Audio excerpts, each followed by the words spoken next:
Peace, peace, Demetrius.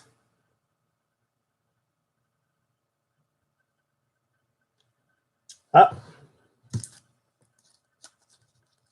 Might be a lonely night tonight, Demetrius. A lot of people probably gonna watch the Super Bowl. So might be a lonely night in here tonight. Caddock Scott, peace.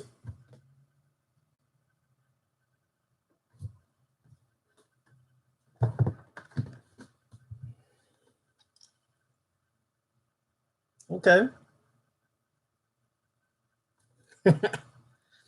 Yeah, if you was in the stadium, you'd really be draining them.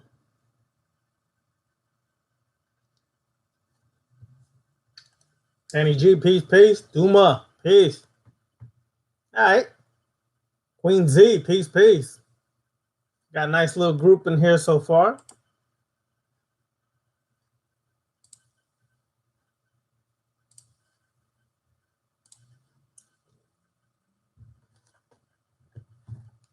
Y'all best believe, though, that was my Giants playing, I would not be here. I will let y'all know quick. Giants, it's going to be a minute before Giants get back to supremacy, so I'm going to have to wait patiently.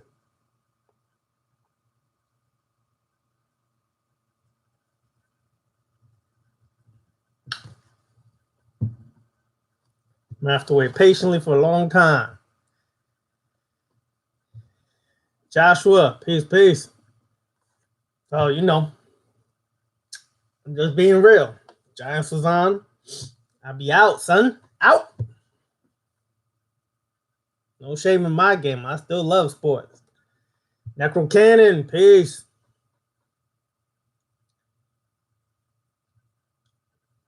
I'm just waiting for a few more people. Because I'm going to have a couple announcements as soon as a few more people show up.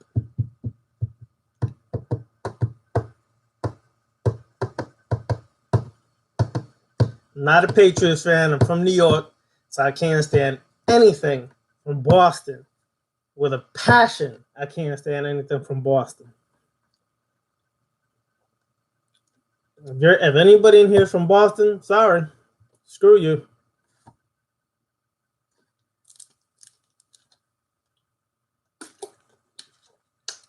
Andre Pope, peace, peace. Just waiting for a couple more people. No, I'm going to send it out this week, Doom. I was busy with some real estate training classes, things like that. So I'll send it out this week when I have time. Probably tomorrow I'll send it out. Akua, peace. By the way, I just realized Akua makes a real nice jewelry pieces as well. And I just realized her name is different on Instagram, but when I looked again, I was like, oh, okay, that's Akua. So just realized that. Check out her type in your page on Instagram, Akua, so people can check out some of the work you do. All right. Yeah, Darth Ravana. That's a Sith name I've had for a long time. When I first took the name Ravana years ago, I was really deeply and heavily into Sith sorcery. I still am. I just keep it on the quiet. King of Aurora, peace. All right, so a couple announcements. All right. Next week, we will have our good brother Rogue Titan. We will be doing a live presentation where me and him will be on here together.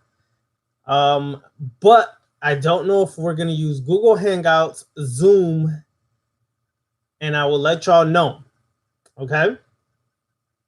As well as I'm going to start up a radio show on TalkShoe. I just have to get a microphone because for some reason my brand new computer, TalkShoe, cannot pick up the microphone, which is irritating me. So I'm going to have to get an external microphone to see if that works. So I'm going to hopefully start a new radio show on TalkShoe as well. So next week, the brother Rogue Titan, if you haven't checked him out, he's on YouTube. under the name Rogue Titan. He's also on Instagram. Check him out. He'll be here with myself doing a live presentation, me mostly asking him questions, but also I'll be interjecting as well. Next Sunday, Rogue Titan's here this Sunday coming up. Not today, but next Sunday, February 10th.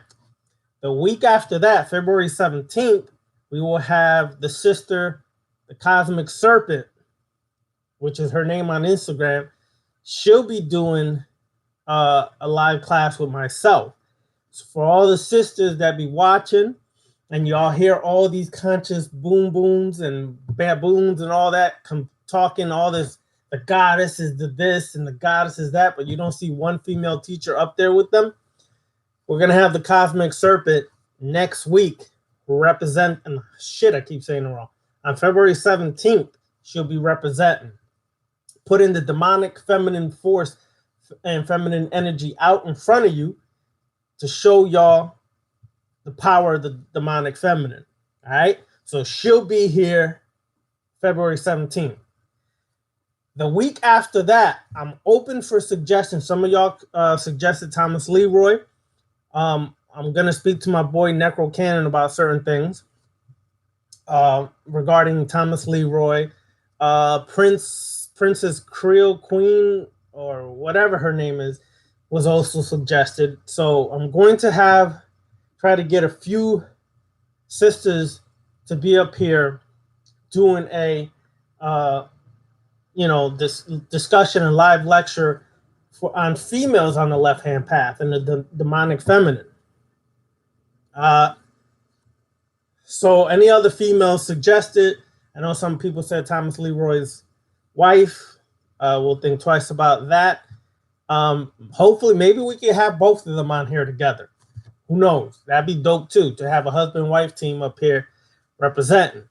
So that's just some things that are coming down the avenue, the stream, all right? So any other sisters that y'all know or are interested, send them my way, have them contact me. And I put my email address there early, darkoccultist99 at outlook.com. Have them contact me there. All right? So we could get this on and popping. So that's just some some announcements. Next week, Brother Rogue Titan, February 10th, Sunday, he will be on here with me. The week after that, we'll have the sister, the Cosmic Serpent. She'll be up here representing. All right? So any of y'all have suggestions of who else, email me to that address and give me contact information. I'm working with the brother Necro Cannon. He knows why, and I'm going to ask him to assist me in contacting some of these individuals. All right? So, chaotic Sky, you crazy, son. You think your serpent is cosmic. You either think or you know, brother. Do you know your serpent is cosmic?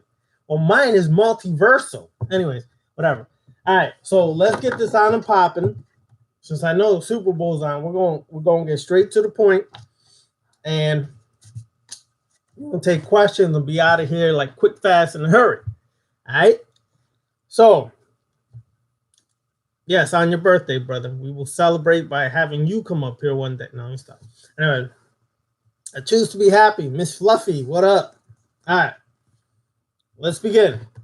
So tonight's discussion is on chakras, how to work your chakras as a magician. Not just your chakras, but how to utilize chakras in general. First, before we get to the chakras, we're going to begin by discussing the vital breath and pranayama. As mentioned, by the way, we're coming from Vampyre Magic, the Extended Vampire Gate by Michael W. Ford. If you don't have this, you need to get it.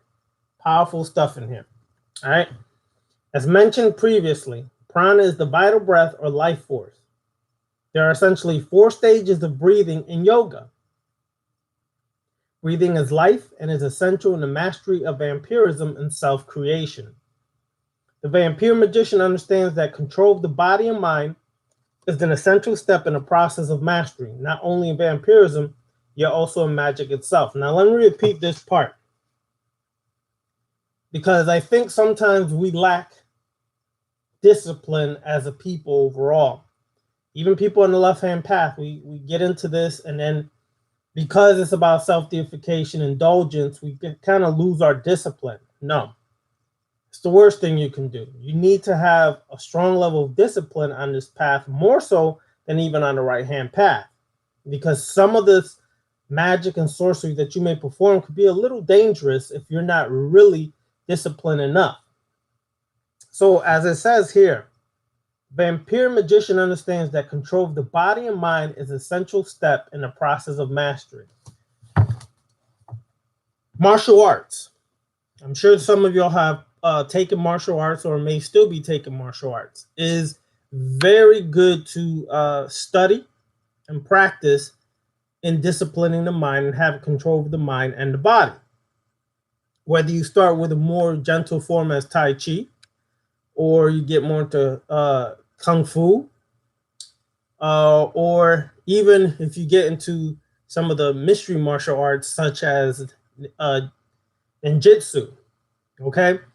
That's a very good thing that you should be practicing or considering practicing on a regular.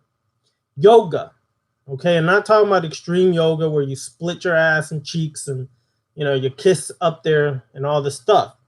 But some form of yoga which is essential, body stretching, control of the body and discipline, control of the breath through pranayama, very important. Every morning, there's just a suggestion. I don't know if you're all aware what it is or not, but if you do know, every morning you all should be, when you get up, you should be performing the fire breath. The fire breath is what is usually first done when you awaken and before you begin your first moves or asanas or postures in yoga. The fire breath is essentially breathing from the abdomen diaphragm very quickly, but through your nose. And your diaphragm moves and contracts very fast, generating a lot of heat. And what it's doing is cleansing your body and moving the stagnant energy from when you were asleep, okay? So every morning, suggestion, if you don't know, look it up on YouTube or try to get a book to learn about it. Fire breath is something you should utilize on your path, on the left-hand path, vampire magic, or whatever other avenues you choose on the left-hand path, okay? So keep that in mind. Paruka or paraka is a Sanskrit word which means inhalation of breath and is associated with yoga. Now, the fire breath, like I said, is quick from the gut inward. Jack Charles, peace, brother. All right, and it's like, when my diaphragm is what's moving, it just looks like my shoulders are moving, but it's not. It's my diaphragm is moving and it's generating heat throughout the body. It will decongest you. It's beneficial in a lot of ways. So when you understand that, the inhalation of breath is important, so is the exhalation of breath, okay? Paraka is a Sanskrit word which means inhalation of breath and is associated with yoga. The vampire magician may use this method to absorb prana with the techniques of yoga. The example of the 3 stages of draining prana is no doubt a predatory and vampiric act. It is the process of announcing to the self the intent and over-compelling instinctual drive of gaining power. A vampire magician's focal point is usually obtaining power. And one form of obtaining power is to be able to drain or absorb energy, okay? So a lot of your work is not just so much the draining aspect or absorbing energy aspect. It's increasing your power. Now, what does that mean? I'm not saying it in a sense like we're in a superhero movie and I'm going to get all the infinity stones so I could be more powerful. Because in reality, what are the infinity stones? They're associated with what we're discussing tonight, your chakras. And when you master or control or have mastered the energy, the vortex of energy created from the chakras, you become a master over self. You then become empowered or have the power to control your mind, body, and spirit. This is what is essential. It's not just the aspect of draining. That's lovely. It's beautiful. And it's all juicy, divine, great. But the essential focus is always self-deification and empowering the self on all levels. This is just one avenue you can choose to get there. Okay? So keep that in mind. The vampire magician may identify with the title name of Rakshasa, which is Sanskrit, Rakshasa, or vampire, or Pishacha, another vampire. The 3 stages of draining prana. Paraka, inhalation. In a public setting, a single inhalation or drawing of breath is called paraka. This process is about locking onto your target, piercing the aura in a visual or physical sense, and in one breath, drawing in prana or chi. The energy will ride the tendrils of sight or touch and illuminate your astral body. Now, let me add this as well. I'm going to just share a little secret or jewel if you don't know, or if you've been doing this unconsciously. I'm just going to add a little jewel, okay? When you're interacting with someone, let's say you're attracted to this individual, okay? And you're standing there, you talking, and you're at a distance, right? But a distance that's crossed the barrier of my self-imposed boundary lines. So you kind of like merge somewhere in the middle there. When they are breathing, when they are breathing or speaking, take a inhale their breath. Hopefully their breath doesn't stink like ass cheeks stuck together for 2 months, okay? So let's just, for sake of argument, say that they got a Tic Tac in their mouth and their breath is pleasant, all right? So when they breathe or they're speaking, you can actually inhale their energy coming out from their breath, which is their prana. And it's quick and subtle. You just sit there and you look at them in their eyes, but your focus is on their vibration coming out, the sound coming out, and the breath with it. And just quickly go, or more subtle, and watch how you feel their energy come in you and start to charge you up. Okay?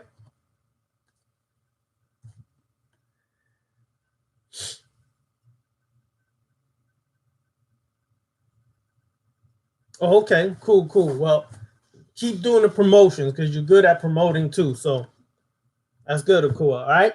So keep that in mind. This is one way that you can actually practice vampire magic utilizing the inhalation and exhalation of a person. They will never know.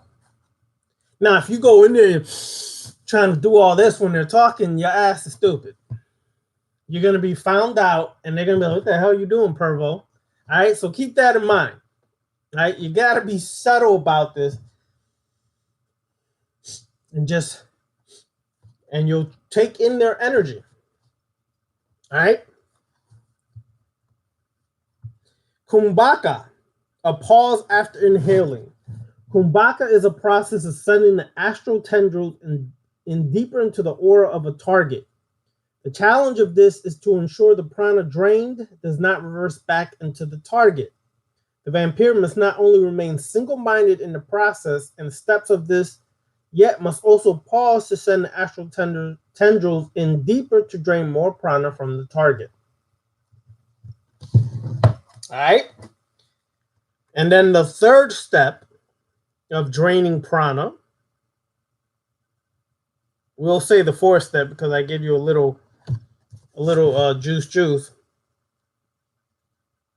All right, is exhalation. So,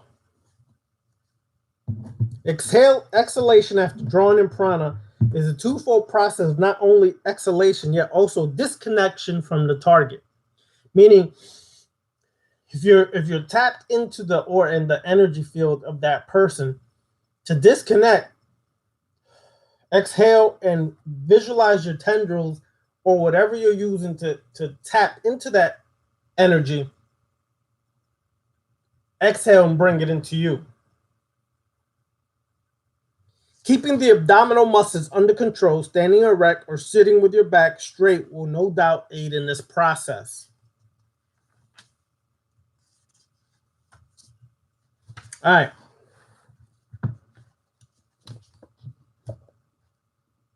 All right, peace, Gypsy. All right, Aramonic yoga is a collective theory which applies practical control techniques from a left-hand path perspective. Each specific energy center, specific archdeva, possesses its own quality and attribute. The specifics of color relate to the Luciferian path and how your own magic is developed. It is significant to use color in your raising of the serpent through these centers, also in how you control and develop yourself in the use of these aspects. Understand that archdevas of the chakras are understood primarily through energy points, feeling aspects of instinct. All these various aspects may be explored accordingly. It is significant for any practitioner of the left-hand path to utilize the tools which build and develop discipline, which is what I said earlier. It is perhaps even more significant for such an adept who desires to become a vessel for the Luciferian gnosis, a god in the flesh. If your purpose is to be a god in the flesh, I alluded to this earlier, you probably should be more disciplined than you ever were on some right-hand path journey or any other journey. This is not a free-for-all, freestyle, get busy, get crazy, and then lose yourself in the process. You can indulge, but most Luciferians indulge with a level of restraint. That means they're selective. They're just not going to go buck wild, orgiastic, crazy. Okay? It's some level of discipline. It's a strong level of discipline and very selective in their process. So keep that in mind. All right? Keep that in mind when you do your work. Never forget that. Okay? Because it's far too often I hear people get all into the left-hand path, Luciferianism, Satanism, or whatever else, and they lose their rabbit-ass minds. And then there's a problem with that. You lost your mind. Now you're trying to work your way back to get some control or level of discipline over yourself. When before you went in that deep, you should have worked on your discipline from the beginning. So, you know, it's kind of like you got to work this and really focus on that discipline.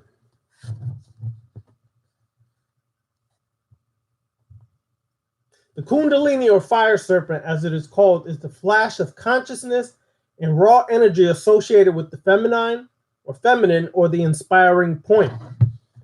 Let's not lose focus that when we're working with Kundalini, you're working with the demonic feminine force. And that is what is needed and what you really should focus if your intention is to, in fact, raise that Kundalini.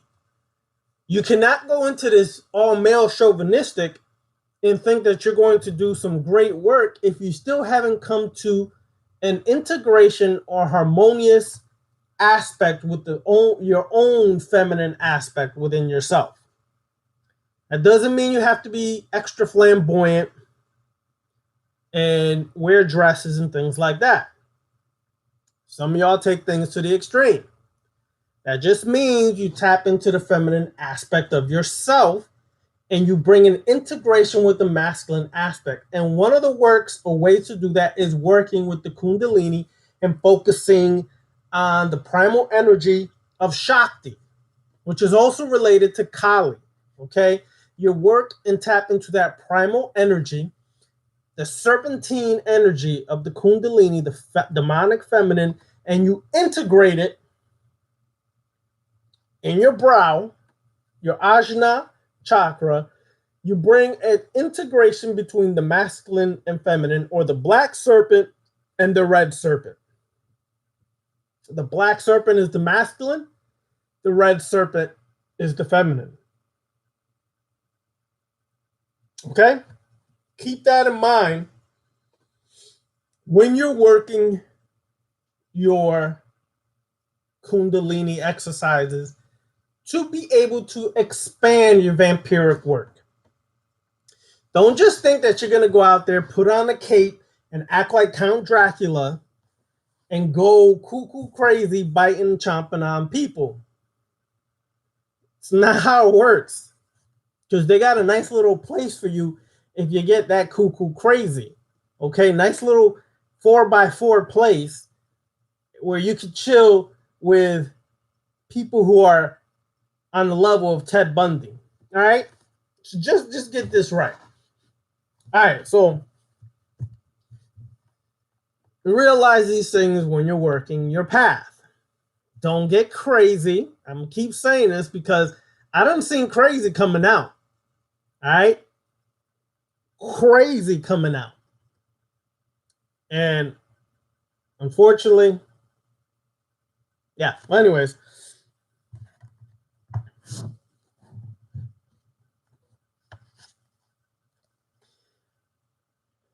harmonic yoga is a Luciferian aspect or approach, yet it utilizes the traditional techniques of control and power building.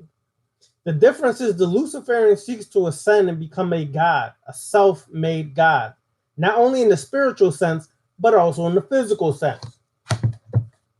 Let me say this right here. That verse or that sentence right there was for all these spookies, these extreme conscious community coon idiots who always say it's not about the physical. It's all about the spiritual. You listen, I'm going to say this again. You cannot be a god until you master the physical and the spiritual. You do not bypass one for the other. Okay? Get that right. You do not bypass one for the other. For your experiences is what leads to wisdom. And most of your experiences are going to be in the physical. Now you can tell me, oh yes, Brother Ravana, I meditated and I ascended. So brother, I'm not bound to the physical. Well, your ass was meditating in the physical, God damn it. Okay? You were sitting there in a lotus position in the damn physical. Yes, but you don't understand, Ravana. My astral body left. Listen, fool, I understand perfectly, but you still were connected by an etheric cord to your physical body. Okay? You're still tapped into the physical. Even when you're astral planing, you're tapped into the physical by an etheric cord. It can stretch where you can travel, but you always come back through that etheric cord into the physical. Anyways, whatever. Yeah. Let me repeat this again. The difference is the Luciferian seeks to ascend and become a god, not only in the spiritual sense, but the physical sense. There is not complete detachment through many stages of this practice, as the Luciferian wishes to ascend and devour this world. Okay? We're not going into this extreme detachment where I'm going to the Himalayas, or better yet, I'm going to be like Nature Boy and go somewhere in nature and commune with nature, not shower, wash my ass for about 2 months and say that that is spiritual because the white man created toothpaste.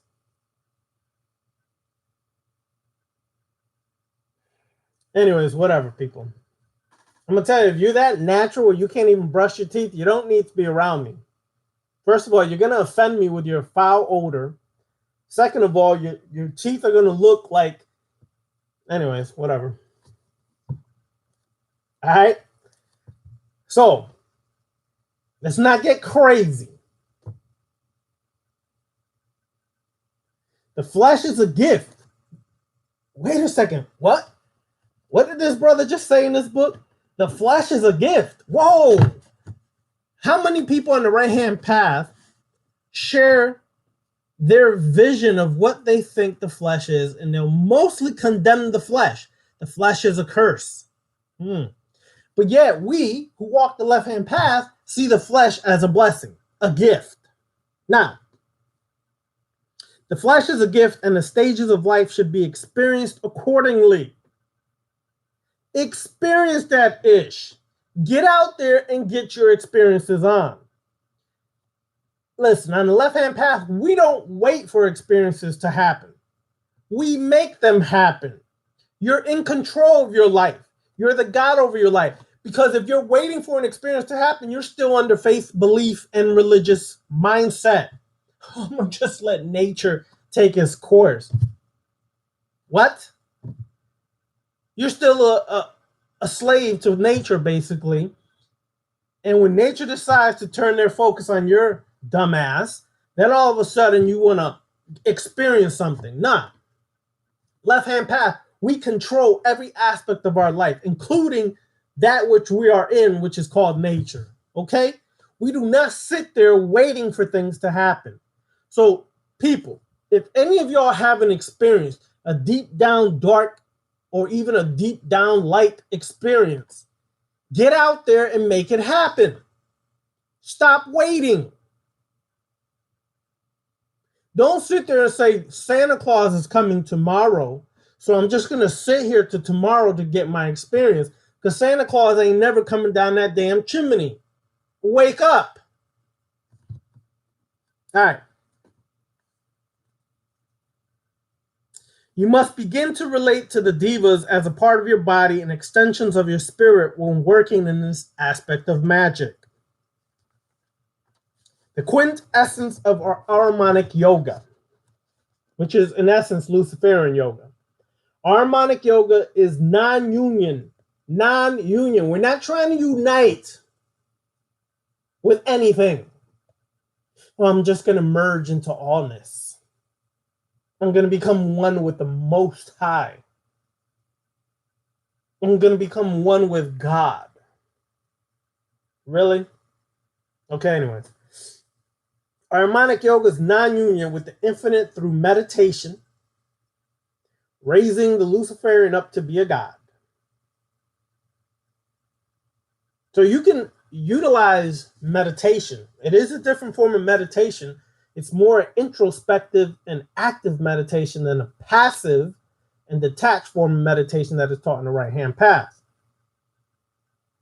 A Luciferian who practices harmonic yoga is freed from the right-hand path guilt-triggered device of karma or the law of cause and effect. Woo, woo. Now, here's what's juicy about this, people. Do you know how many left-hand people, left-hand path people, still believe in karma? Shit is ridiculous, you know. They still believe in karma and will tell me everything to justify it. And I sit back and listen to them. I say, yep, that's another brainwashing. Here's another systematic teaching that you accepted. And now you're on the left-hand path, a path of self-mastery, self-deification, who controls every aspect of their life. But you still want to leave karma in the mix for what? Because you don't have total control of your life? You still think some external thing can judge you? Or the effects of life? Now, there is cause and effect, meaning if I put this delicious parcha or passion fruit on the edge of this table and it's not perfectly balanced, what's going to happen? This parcha is going to fall on the ground. I'm going to be pissed off at my dumb ass for putting it there. That's cause and effect. But on the left-hand path, you learn to be before the cause and the effect. You learn to control the cause and the effect because you are the scientist. You are the one in control of the experiment. So thus, you control the independent and dependent variables of any situation. You can manipulate it to come out the way you want it to be. Okay? And this is what essentially in psychology, when they do their research, what they do a lot of is they utilize variables, independent and dependent variables, and it's being manipulated sometimes by the experimenter to see if it verifies their hypothesis, what they think is really going to happen. Now, take that into your life. The independent and dependent variable. You are the experimenter, so you should be utilizing the independent, dependent variables in your life and manipulating it to prove your own hypothesis that you've come up about yourself. Okay? About yourself. So let's keep this in mind. This is not some fluffy external, I'm going to fly around and I'm going to meet Jesus and lick his lips. Because if you still want to lick Jesus' lips, then I don't know what to tell you. Anyways.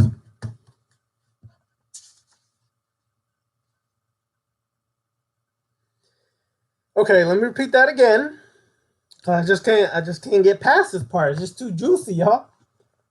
A Luciferian who practices harmonic yoga is free from the right-hand path guilt-triggered device of karma or the law of cause and effect, yet is connected with the step-by-step process of shaping the world to the desire of their wishes or to the desire of the practitioner. The Luciferian has control over his or her life force and mind through the archdevas, which are connected symbolically to your chakras. A Luciferian, a person walking the left-hand path, can dematerialize their body to the astral plane at will. The Luciferian spirit is thus shaped in such ways Luciferian will be able to project out of the body and take the form of whatever he or she wishes. This is a power held by Samael, the lion serpent, whose many forms associate his power of being with that of air. Now let's say this one more time to close off this section before we get into the chakras. The Luciferian practice discipline of body and mind. Here we go again with discipline. And I'm going to keep harping on that in a lot of our videos going forth. Okay? Discipline, my people. Discipline is essential to your growth. I hear so many people, including people on the left-hand path, extreme occultists, metaphysicians, whatever they want to call themselves. They will give you 3 hours worth of a lecture and have no damn discipline over their life. And you can tell they have no discipline because they justify their behavior. And every time you see them, they look worse than the last time you saw them. You should have discipline over your body. Stop gorging to the extreme that you become a 400-pound individual. Okay? Because you have no discipline and control over your appetite. Your gluttony consumes you. Okay? So keep that in mind when you work and walk on the left-hand path. The Luciferian practices discipline of body and mind. He or she attains control over his or her body and mind. He or she meditates on Om. Yes, Om. Some say A-U-M, others say O-M. Give the shit. Regardless, is a vibration, sound, and frequency that emanates from the creation aspect.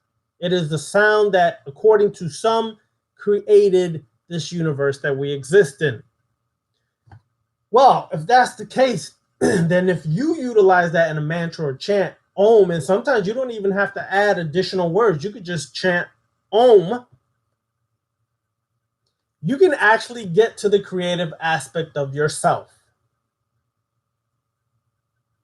Keep that in mind. All right. He or she meditates on Om and the essence of the dragon. Harmonic yoga illumes, transforms, and assists the yogi to attain the highest point of ascension as a god who shapes their world by his or her desire and will. Now, let's get to the chakras. I didn't realize I was going to get hyped up like this, but it happened. It happened. I got the Holy Spirit this evening. Yeah, okay. Anyway, let's begin. Now, Luciferian, as a Luciferian, and those as vampires walking the left-hand path, the chakras, we work from top down, from the crown to the root. Not from the root to the crown as what's traditionally taught in a lot of the Western methods that adapted chakras. Okay? So chakra 7, Sahasrara, or the crown chakra, is associated with Ahriman and is also known as Angara Tima, or endless darkness. The dragon awakened, the adversary, self-deification, and illumination. The 7th or crown chakra is located at the top of the head and deals with the experience of self-realization, wisdom, understanding, and enlightenment. Enlightenment is the culmination of all the other chakras and thus is depicted by the white or violet with a fiery red illumination. Self-knowledge and identity. This is the crown chakra that relates to consciousness as pure awareness, the power of yourself as the God. It is a connection to the greater world beyond and also a timeless time and immortal spirit. Violet purple governs the crown chakra at the top of the head. Beauty, creativity, inspiration, and self-deification.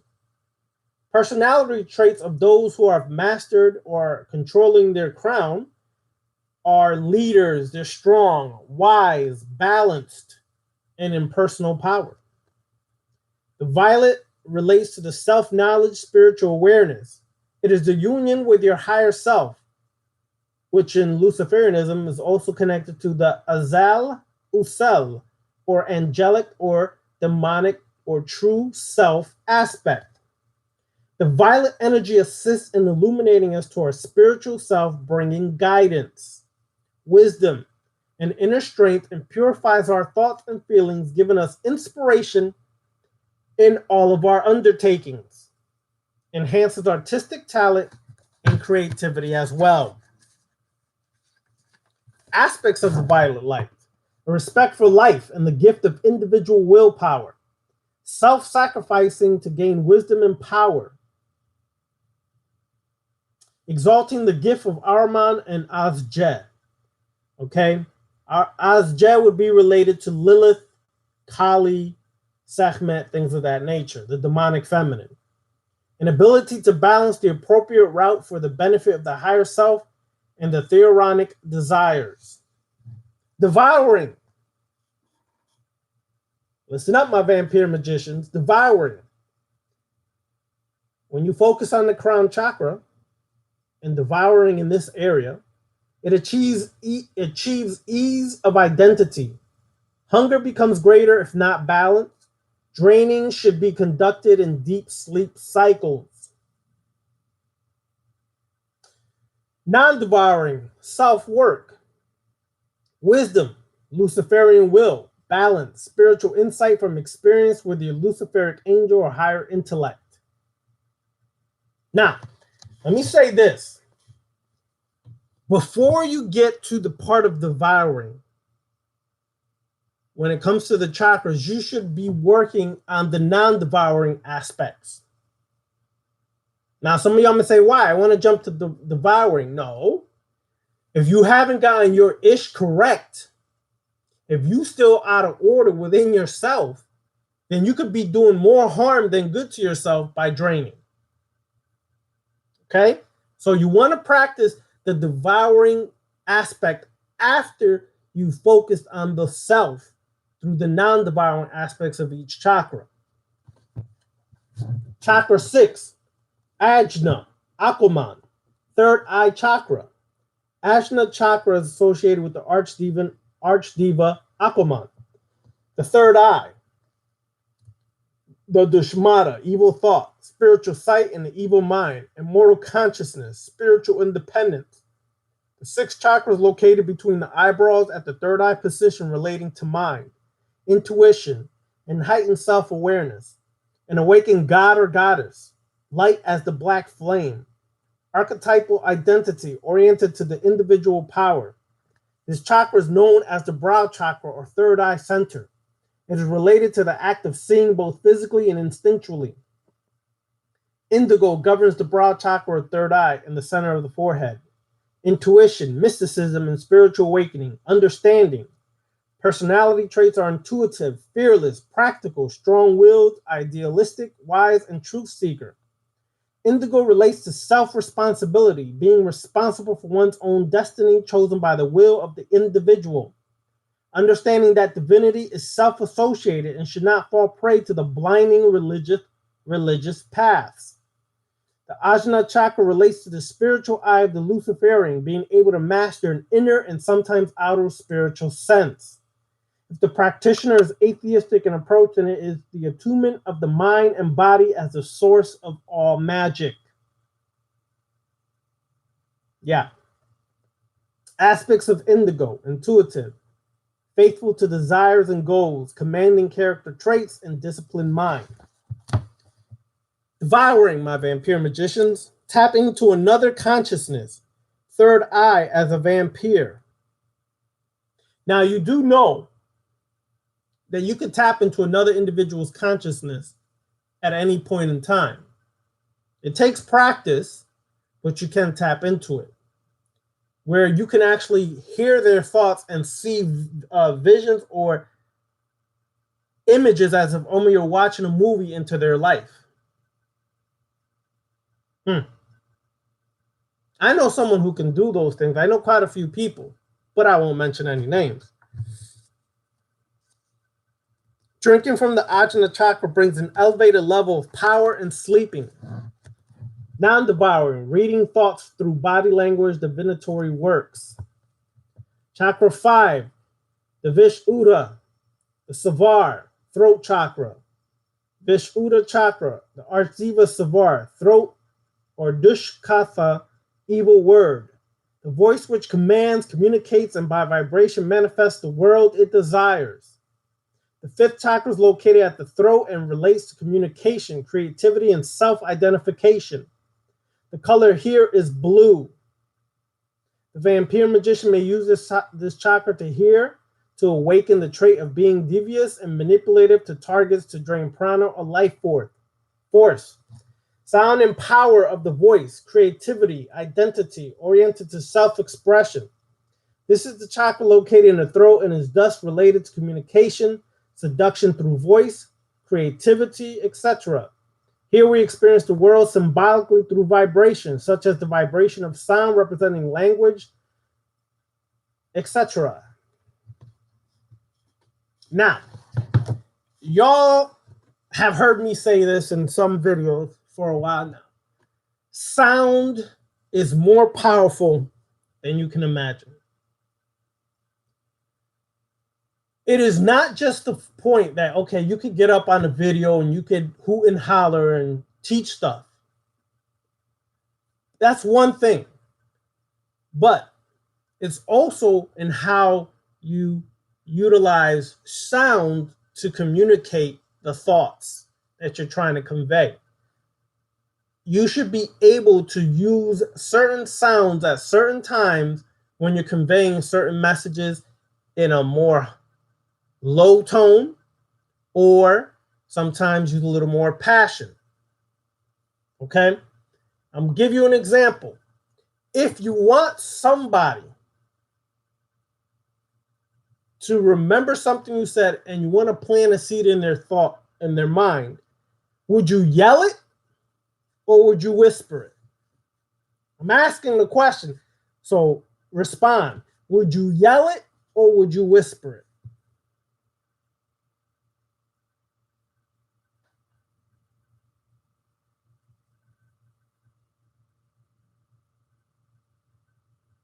Exactly, Necrocannon. You whisper it.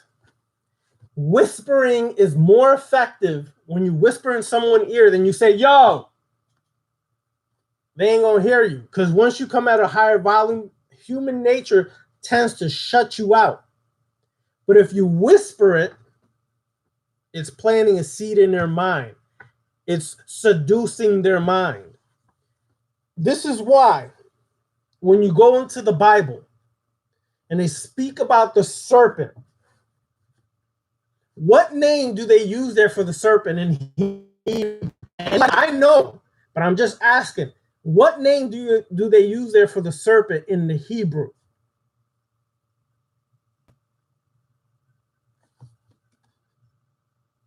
That's a question.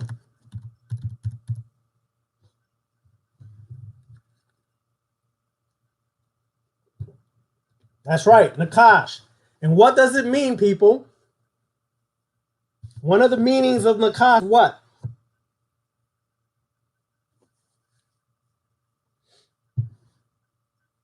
Nope. Doesn't mean Satan. It means subtle. It means whisperer. So when they're telling you the serpent spoke to Eve, what they're saying is the serpent whispered to Eve and say, yo, baby, I got this nice little apple for you, baby. Would you like this apple with the serpent? Anyways, whatever. So, okay.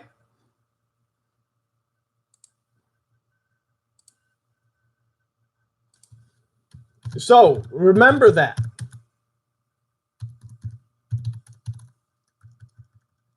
Remember that as you go forward.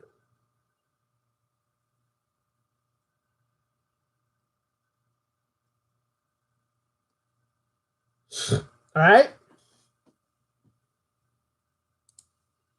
And as you go forward, you'll understand why sound is so important, why sound is essential.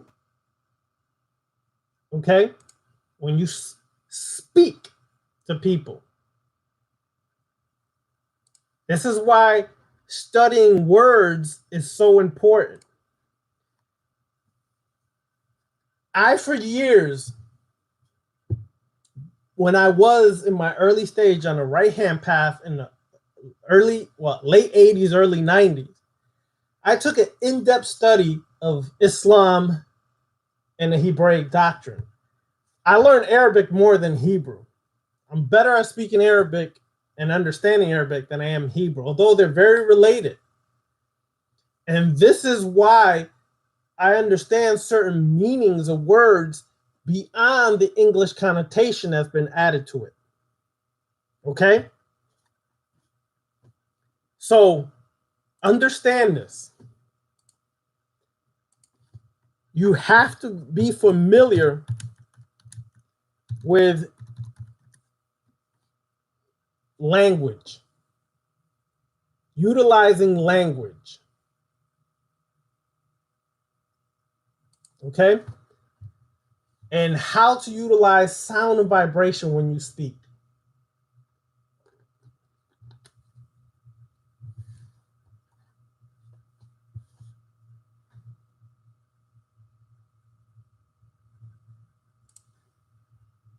All right.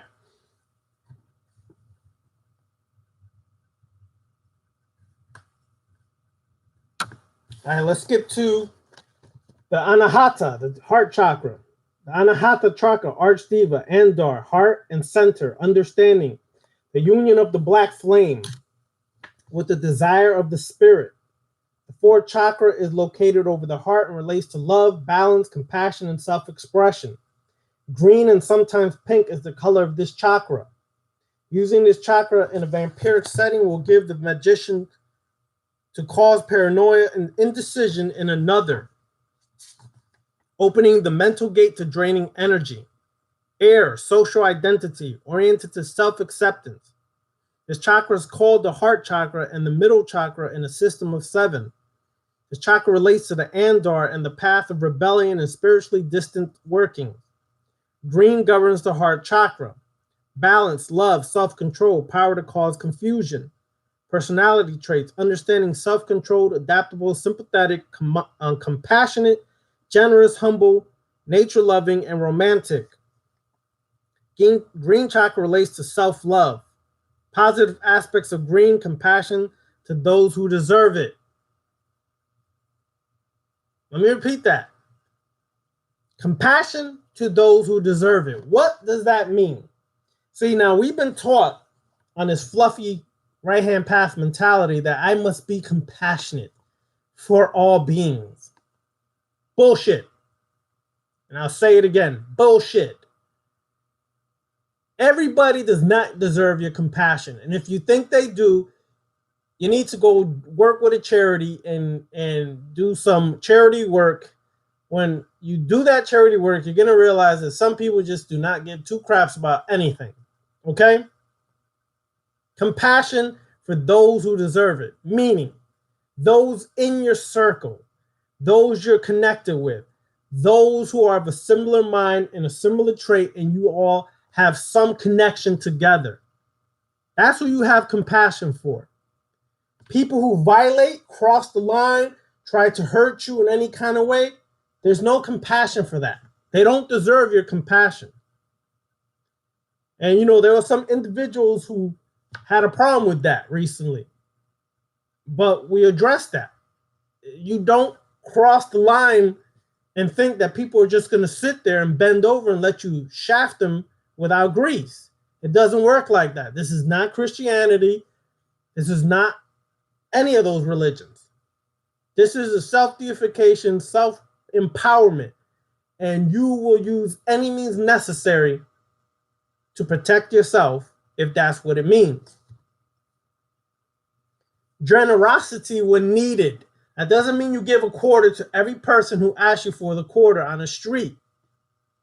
When 5 years later, you see the same person that you used to give a quarter to on the street and homeboy's driving a Bentley. Jeez, people are easily manipulated. Harmony or balance or the ability to cause discord in target. Loving or causing paranoia in target to weaken psychic defenses. Okay? Non-devouring. Oh, hold on. I've skipped some shit. Devouring.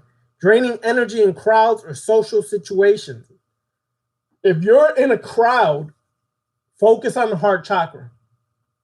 Okay? There's a reason for that. When people get in a crowd, their heart chakra sometimes aligns with each other. This is why people get all merry and joyous and all this shit comes out the woodwork from people. You don't focus on the other chakras. Focus on the heart chakra when you're in a crowd. You will see it works. Now, green. This is what's interesting. When I was a Sufi years ago, green was the essential color of a lot of Sufi orders. Green was always connected to the heart chakra, and a lot of Sufi work was connected to the alchemy of the heart. How to break the walls and barriers that we put around our heart. Okay? I understand some of that work now, but from a left-hand path perspective. And when I work, if I work jinn magic and certain aspects that I learned when I was walking that path, I use it in a whole different level on a whole different ball game. And it's lethal. That's all I got to say. All right. Draining energy in crowds or social situations. The ability to focus and pull in chi or energy through focus, even in distracting situations. Builds self-awareness and self-love. Non-devouring, self-worth, the balance of opposites, dark and light. Ego, higher articulation, intelligence, Luciferian angel. Demonic aspects, carnal instincts, Ahrimanic demon. Chapter 3, Manipura, Naikyas, the navel chakra. Solar plexus, the Dushvarsta, evil deed, rebellion, desire for command in earth and spirit, willpower. The third chakra is located at the solar plexus and relates to willpower and social identification. This chakra's color is yellow. A lack of energy here may result in depression and confusion. Black flame of consciousness, ego identity, oriented to self-deification. This chakra is known as the power located in the solar plexus. Governs the solar plexus, chakra, situated below the ribs. Wisdom, clarity, self-esteem. Personality traits. Good-humored, optimistic, confident, practical, and intellectual. Yellow is a creative color and relates to self-worth and ego consciousness. This is the area of the personality, the ego, and the intellect. Focus on this chakra as it gives us clarity of thought, increases awareness, and stimulates interest and curiosity. Yellow energy is related to the ability to perceive and understand. Yellow energy connects us to our mental self. This is a powerful chakra in one-on-one vampirism, as the center is purest by thought. One-on-one, focus on the solar plexus. Groups, you focus on the heart chakra. Positive aspects of yellow: confident, alert, optimistic, good-humored. Devouring, drains from ego and builds the essence of self from a conscious level. You know, people who are super egotistical, like they just like narcissistic, super extreme. Guess what, y'all? Those are perfect candidates to devour, because you can actually tap into that egoistic, narcissistic part of themselves to drain them dry. Not to the point where they're doo-doo dry, but extremely, not to the extreme. You do it to the point where you get enough. All right? Get enough, but not completely drained till they're just worthless. There's a reason for that. And it's not because, it's some moralistic aspect of it. No. It's because if they are good in a lot of energy or are abundant in a lot of energy, why would you drain them all when you should take enough, let them replenish, and get more? They're a source that you could always go back and tap into. You don't want to be out here, just like in sex, sleeping around. You don't want to be draining around. Sounds crazy, but you don't. You want to have a couple targets or candidates, and that's who you work with. Because the more you go out there and you just tap into random people, you can tap into random craziness and insanity the more you do it. You're taking chances, just like in sex. Just saying. All right.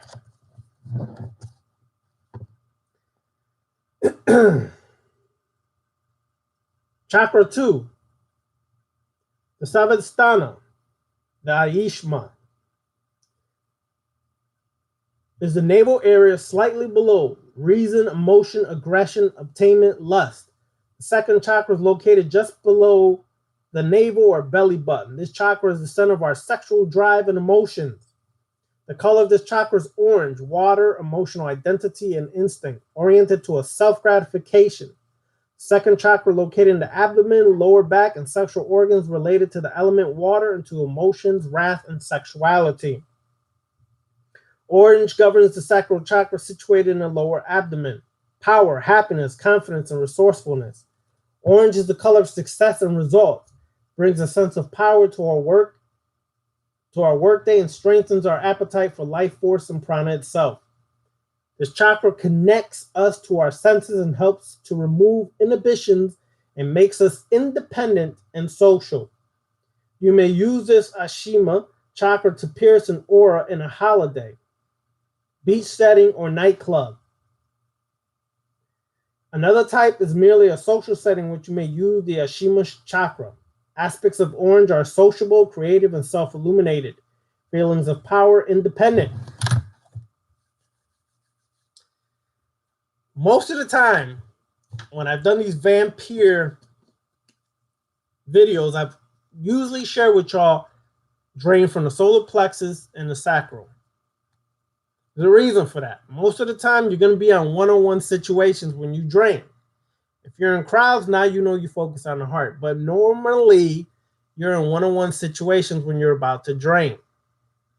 That's why I said the solar plexus and the sacral. Sacral and the root, but mostly the sacral, because that's where you tap into the sexual energy. And sexual energy is very powerful and abundant. And it's a charge like no other. So you should be able to utilize the sacral chakra. There's ways that you could take that without even interacting in a sexual sense. Now, if you do get to the level where you're going to interact sexually with a person, that's a whole nother level of vampire sex magic that we will discuss in the classes when we start them. And for the order, the vampire order. Okay? So, by the way, if y'all want the name of the order, for the male version of it is the Temple of the Black Serpent. And for the female version is the Temple of the Red Serpent. All right? So, yeah. Anyways.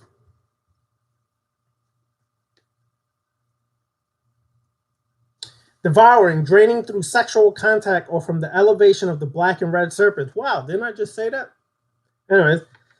From the elevation of the black and red serpent, sexual vigor and dreaming projection, succubus, focus on your sexual attraction towards your target. Think of the horrifying form you will take before visitation. Once you have done this, visualize this before sleep and imagine yourself flying out in the form.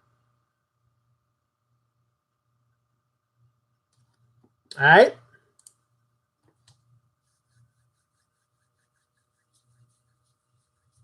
Let me say that again. It's a mouthful. Hopefully you catch it. Draining through sexual contact. If you are intimate with an individual, perfect time to drain. However, if they're going to be a sex partner, you don't want to drain them all in one shot. You want to keep it consistent. Okay? Draining through sexual contact or from the elevation of the black and red serpents. If you practice sex magic, left hand tantra, all things that we'll be discussing, the Temple of the Black Serpent, Temple of the Red Serpent. You are able to utilize that energy of the Kundalini rising, the black and red serpent, for some serious draining and astral projection. Sexual vigor and dreaming projection. You should be able to project yourself into someone's dream as a vampire in the astral stage.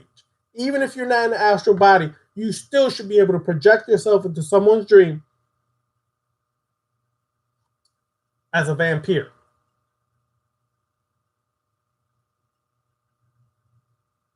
And if I visited any of you in my dreams, I ain't sorry. Deal with it. Anyways.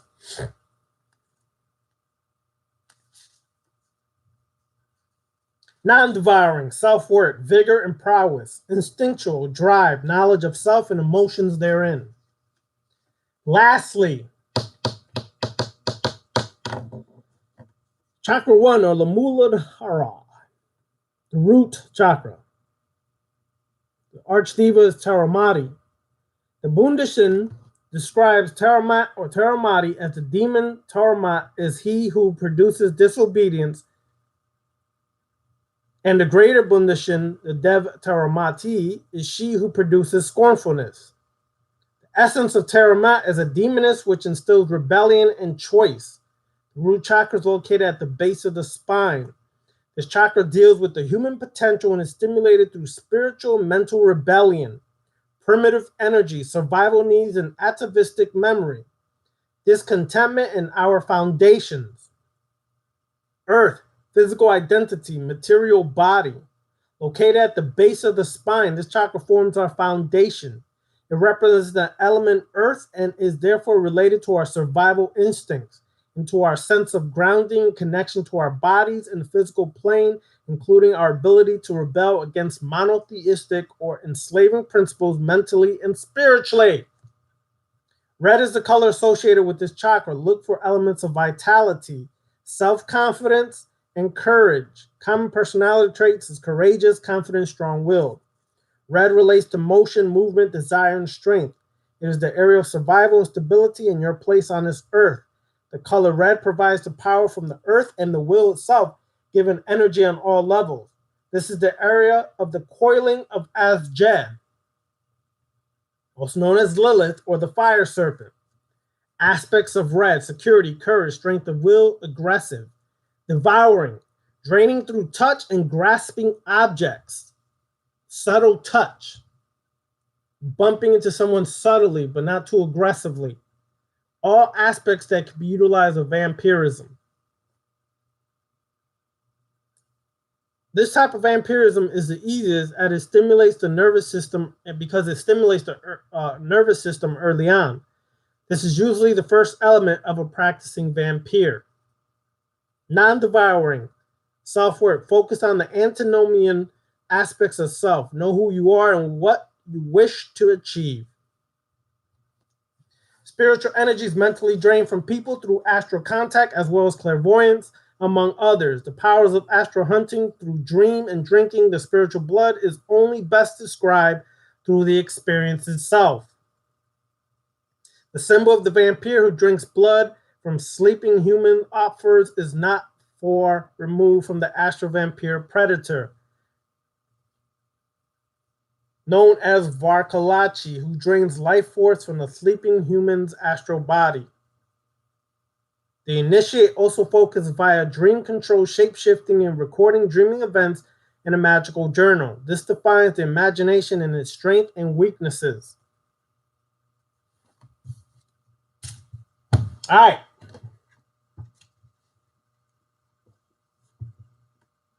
So, my peeps.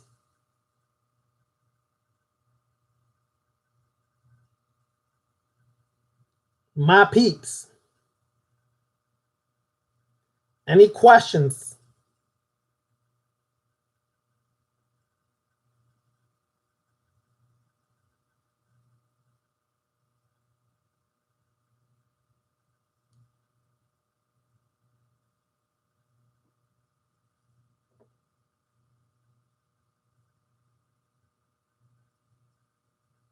Yes. You should be able to, after this discussion here, you should be able to work your vampire magic a little better. That is going to wrap up the 3-part series of vampire magic. From here on out, we're going to do the vampire magic in private once the order begins. Okay? So, any other things from here, ask questions. Yes, in a group, you focus on the heart chakra. There's a reason where people are in a group in a social setting, they tend to be more what? Interactive. They tend to be more, sometimes their emotions are heightened or connected to each other. So they're just throwing energy around because you're in a social setting. It's a perfect time to be able to sit in a group and just absorb energy from the whole group if you focus on the heart chakra. Okay, that's the best method to use for draining in groups. However, most of the time we're in one-on-one situations, so it's best to utilize the solar plexus or the sacral chakra for that. All right. Let me scroll up and see if there's any questions or anything like that.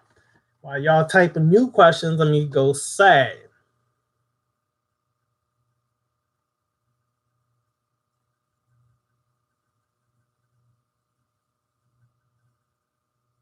Demetrius Clark, that Darth Bane series is the ish. Like I said last week or the week before, I'm reading it for the 4th time, and every time I do, I pull more jewels out of that. I also have the Darth Malgus. Darth Malgus is lethal as well. I have Darth Plagius. That's really good. And a bunch of other Sith stuff over here that I'm looking at.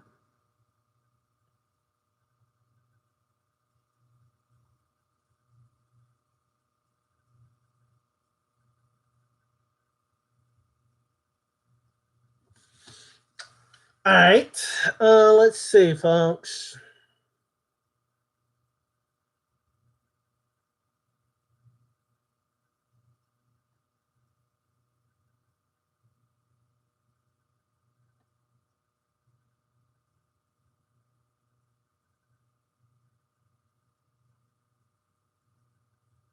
Young God, I'm a Sith Lord as well.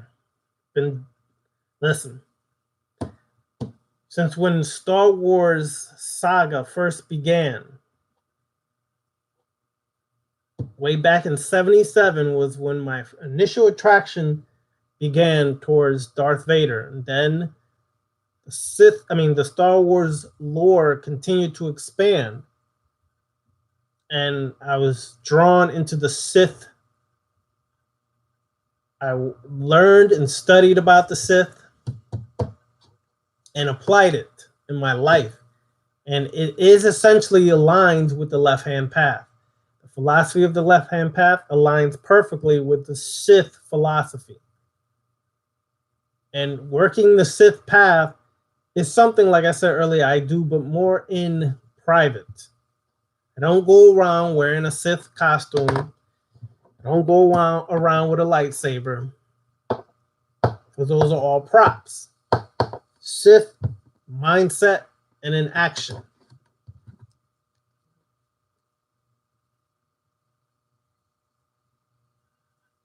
Wait a second, Flory, what? You had your chakras removed.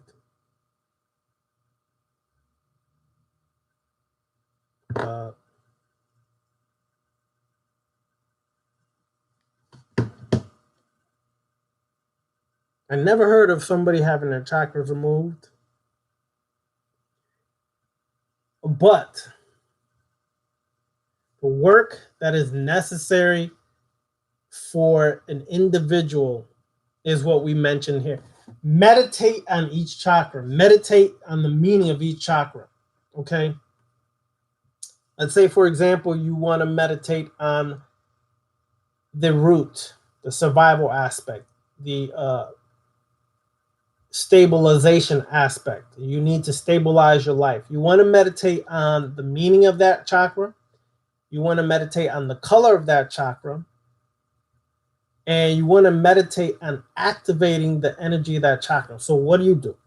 In meditation, visualize the chakra moving, meaning the wheel is in motion. That's how you can activate a chakra.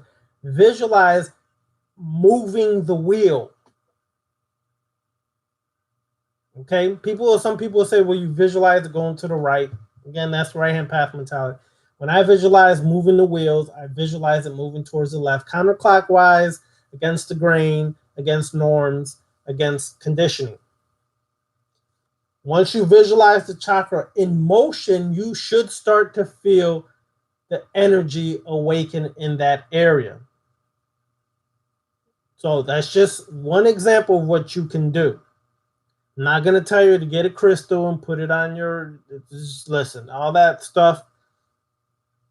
Anyways, it's another story.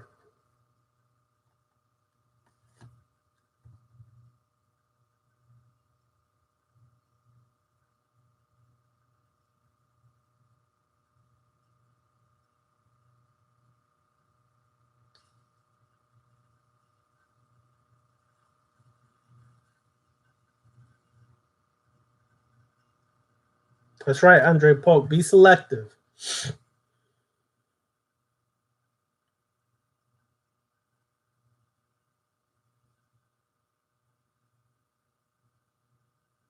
No. Flory, I have to agree with Necro Cannon.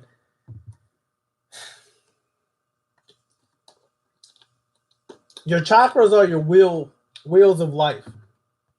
They're essentially the life force. If they're removed from you, your life force will cease to exist. They can be shut down. They can be made stagnant, which appears to be removed, but they're always essentially there. It is connected to your life force, your life essence. Without that life essence, you cease to exist. So whatever magician is trying to play this game, send them to me. I guarantee you I'll disprove to them that that's not real, and I show them how easily it is to prove that.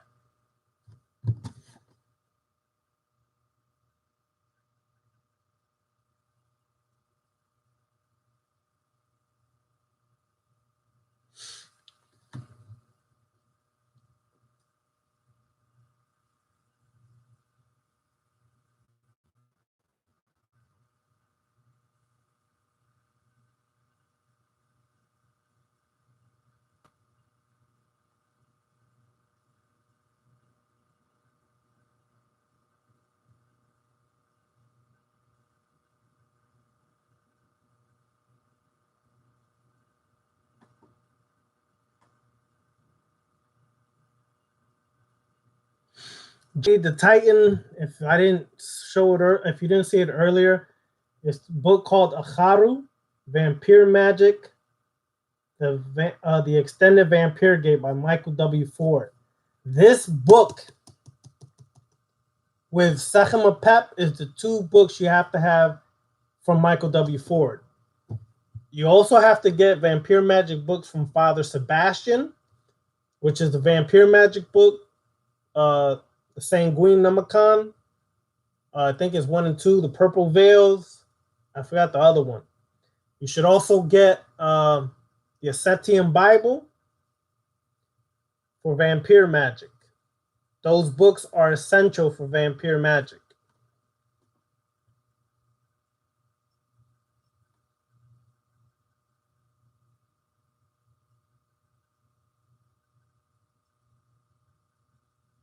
All right, Jeffrey. I know you ain't there, but hopefully you got the email so you can hit me up later.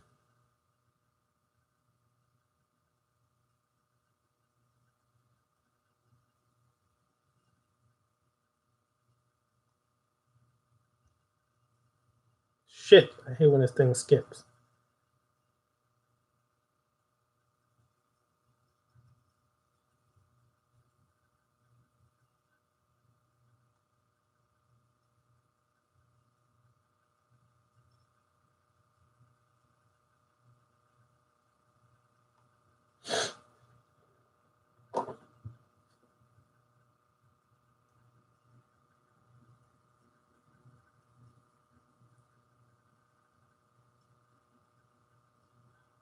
Yes, Joshua, a dream journal is excellent to have. I would suggest that everybody keep a journal by their bedside so when they wake up, they can jot down their dreams from what they can remember, because it's a piece of a puzzle that your unconscious or true self, higher self, is trying to communicate with you through your subconscious mind.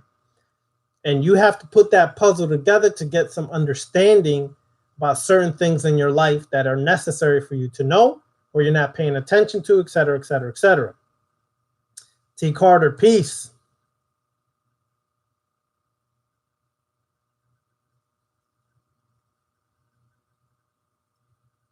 Yes, clusterfucks are. Listen, I can tell you this. Sometimes when you drain certain people, you may not even realize that you're draining a Ted Bundy. I keep saying that because I'm actually watching the videos on that to see the minds of some of these things, these people. And you don't know it at the time, but you actually be tapping into some people like that. Some of that energy can be harmful. Some of it can be utilized. So That's why you have to be mindful sometimes of some of this shit. Darth Revan's the ish. And I'm going to, there's a statue. There's a little action figure of Darth, I think Bane. I saw one of Darth Bane and Darth Malgus, and I'm trying to find those two to put on my altar. Gotta find them, but some of them, some things like $450. Yeah, Darth Plagueis is a dope book.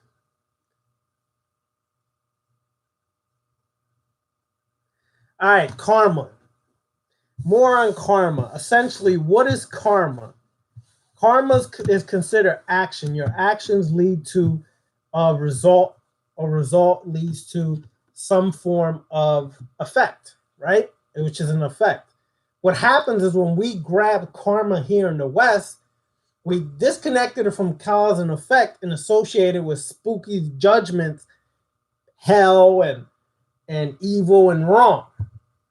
That's what we tend to do a lot in the Western Hemisphere. We tend to adapt things from other cultures, other parts of the world, and then give it our Western mentality and definitions and understanding.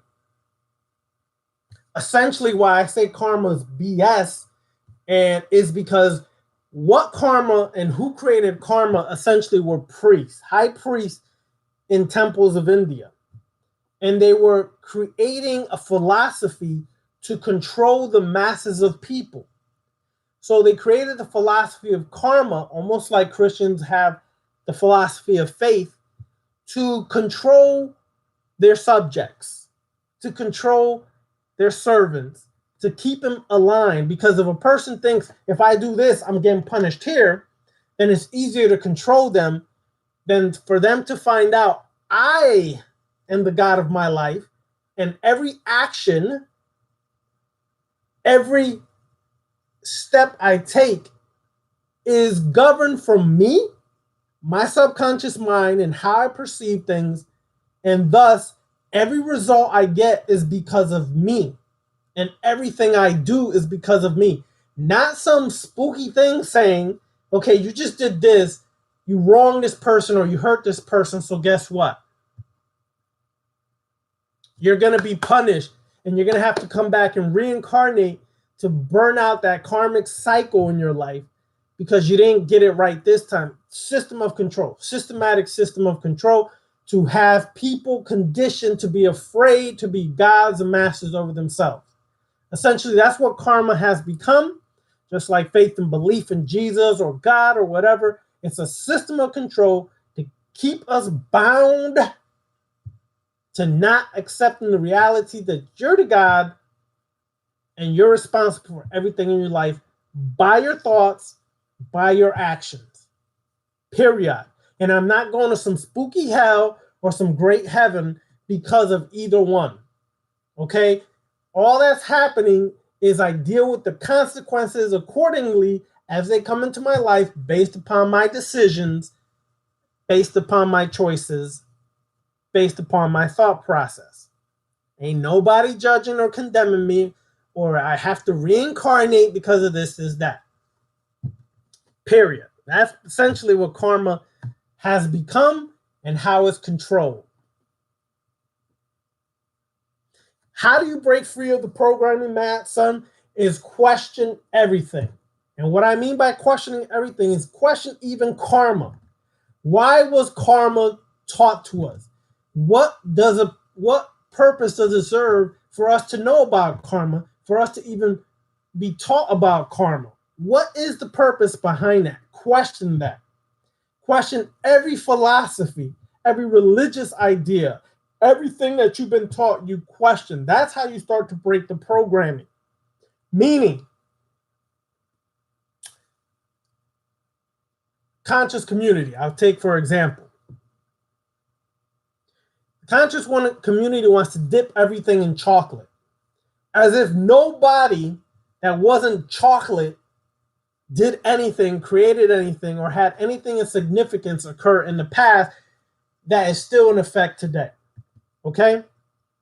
Now, we can accept that because it massages our ego and it makes us feel more superior because of the situations we were raised in here in the West. As melanated people and through slavery and through things of that nature, it helps us feel a little more superior. But is it based on total facts? No, it's not. Because you can't pick one statue or 3 statues from one area and then make a generalization that everybody in that area look just like that statue, when that's not true. So you question that. And the more, like I did, when I started breaking free of all that, I questioned that and did research from everywhere. Let me tell you something about research, people. These conscious people will tell you, "Oh, I researched it, so it's true." Let me tell you about research. In academia, true research is peer-reviewed research. What that essentially means is you have your peers, whether you're, let's say, archaeologists, and other peers who are archaeologists studied your research, ran the experiments to verify if in fact your research is sound, your data is sound, etc. Much of what is taught by people is bull crap because they grab a source, a book, and it has some information that somebody researched, but even that person who researched it may have never had peer reviews over their information. So you're jumping the bandwagon. Oh, this guy has deep information, so it sounds good, so I'm going to use it. But it's not peer reviewed, meaning you have multiple people reviewing your research, your data, and verifying if it's actually correct. It's a difference between, oh, yeah, I just researched it, so I know it's true. No. Listen, there's a big difference between peer-reviewed research, and just research in general. Okay? Peer review is not easy to get through. There's many research that get rejected or turned aside because they didn't meet the high level of standard that you have to go through through peer reviews. So understand some of the information that's out there is not actually factual. It's actually bull crap, a lot of it. Just like a lot of what we've been taught through religious philosophies and ideas, you start to question all of it.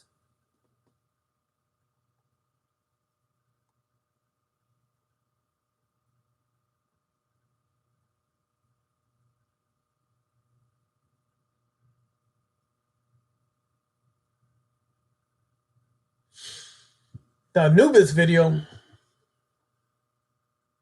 Oh, okay. I think, yeah, all right. Well, nice to see you, Mind Games. Enjoy. Skeletor used to be one of my favorite too in He-Man.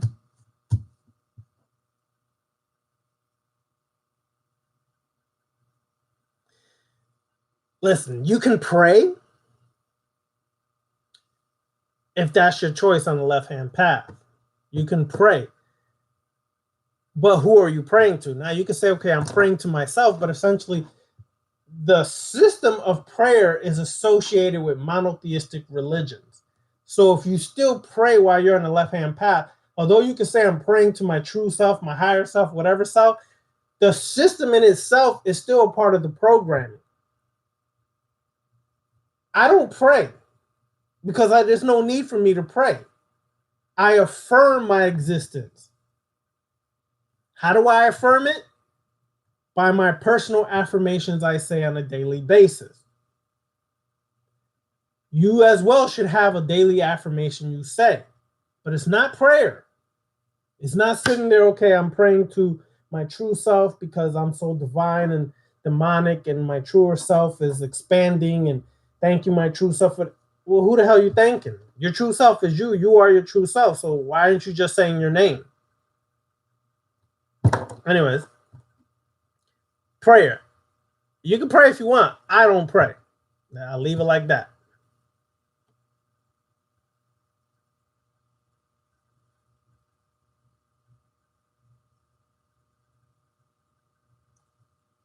Darth Maul is lethal as well.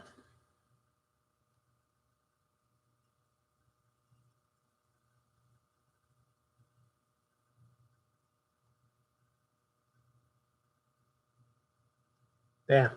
I saw Darth Morgus here. I think for 45. I might go cop it soon.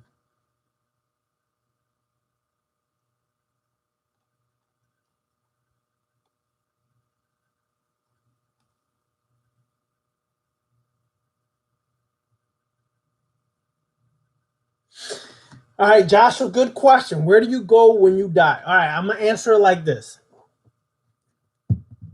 The physical, it's matter. Matter dematerializes and ceases to exist. However, energy can never be destroyed. So essentially, when you cease to exist in the physical, you don't die in a sense where there's no existence anymore.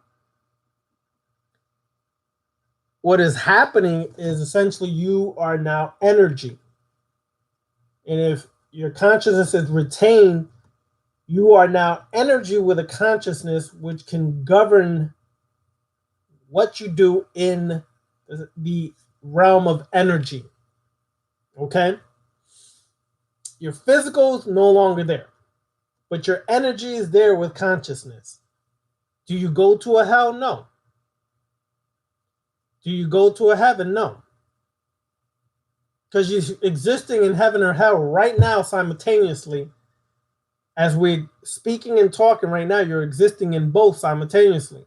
Your hell could be the things that you didn't take responsibility for and the actions and choices you made that have detrimental effects in your life. Your heaven could be all the things that you chose and done that are leading you to success and prospering and abundance. It depends on how you perceive heaven or hell that really determines what happens next. This is why in necromancy, when we've done these necromancy classes, the whole thing is to make connection to spirits as you the god and they are your servant, so you could obtain wisdom and knowledge of the afterlife to prepare you for your next phase of existence minus the physical body.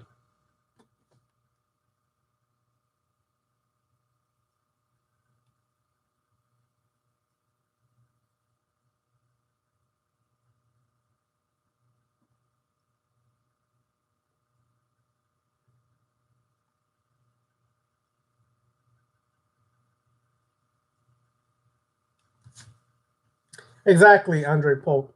But what essentially is consciousness is simple. It's awareness. It's a simple definition of consciousness. Anything else added after that is some bullshit. Let me explain. Consciousness is simply being aware of your existence as we speak. It doesn't mean you have some superior sense of knowledge, that you are just so spiritual and divine. That means none of that stuff. You're just more aware of your physical existence. More so your physical existence than your spiritual. Because most people, when they reach a sense of consciousness, they consider consciousness knowing about white supremacy and stupid things like that. That's what they consider to be conscious. That's all governed by physical things and physical results.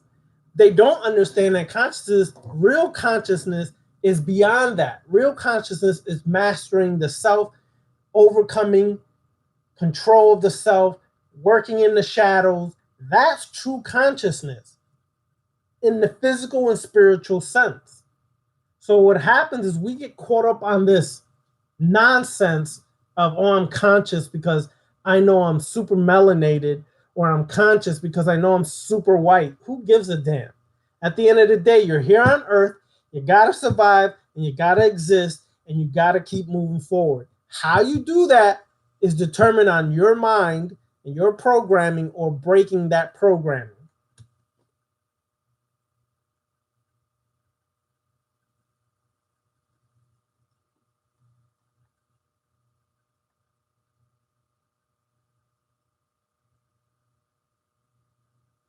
Well, you may not be with Jehovah, but you will surely have a trickster spirit come up to you after death and say, I'm Jehovah, and pass himself off as Jehovah, and blind you with some light, because this happens to a lot of people who've had near-death experiences. I saw the light, and really that light is sometimes tricks the spirits who are trying to draw you in to suck your energy dry, to consume you, devour you, and enslave you. So if that's what you believe, that Jehovah will meet me, a trickster spirit can zap into your mental frequency, mental wavelength, and figure out everything you're thinking and trick you with it.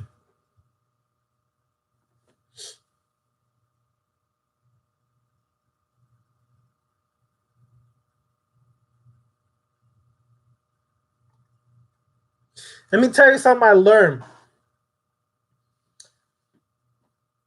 On the left-hand path, you need to study some level of science to dispel a lot of the spooky crap that people have taught us for years prior to coming into the left-hand path. You have to have some level of science, because magic on a whole is really science. And much of it is science that has yet to be discovered by so-called scientists. But you should know a level of science to dispel a lot of some of these spooky concepts that we've been taught.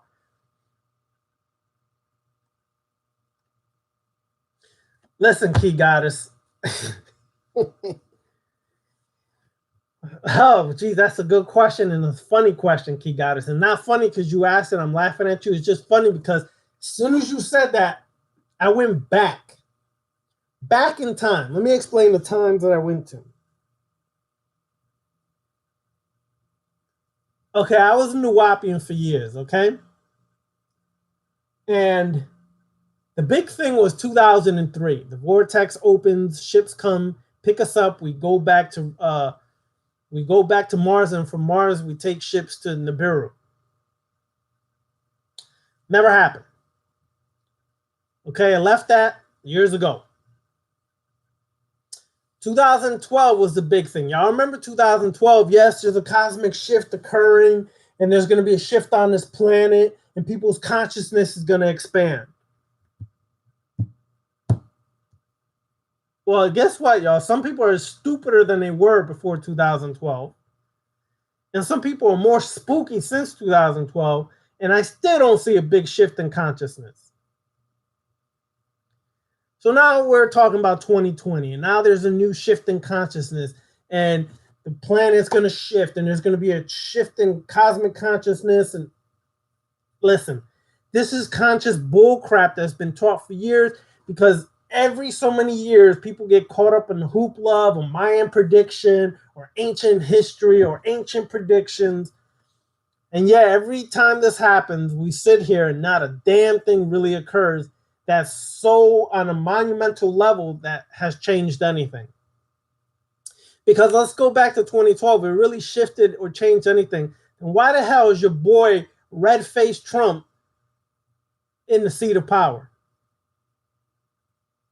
It didn't shift nothing. If anything, it got more ignorant after 2012, because homeboy would never be sitting there if people really had a level of consciousness awaken and expand. Think about it, y'all. It's just some crap that they're always going to teach. And they wrap people up in this philosophy, and then when nothing happens, you'll get 4 or 5 people, oh my God, were you there that night when the shift of consciousness occurred? And then there's 3, 4 other idiots who verify that and co-sign on that, and all of a sudden they make you feel guilty or bad, like you're not spiritual enough. It's all nonsense. Don't even believe in that stuff, okay? Because before 2020 gets here, you should already been working this, where you're shifting in consciousness expansion and consciousness and growth and transformation had occurred long before 2020. So when everybody's gathering in 2020 for some shift of consciousness, you looking at them like, look at how stupid these sheep are. You already had yours years ago. You just looking at these sheep and cattle like, Jesus, it's easy to lead people to the slaughter.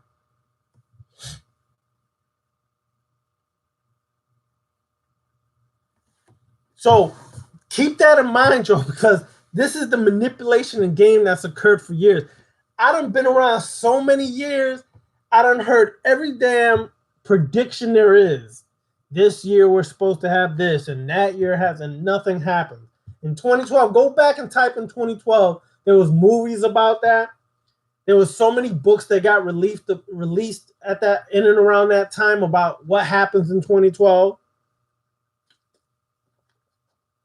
Drunvalo Melchizedek wrote a book, The Serpent, in 2012, something like that, and how the serpent, the Kundalini energy of the earth will awaken, and the divine feminine will just articulate, and everybody will have an epiphany of divine femininity, and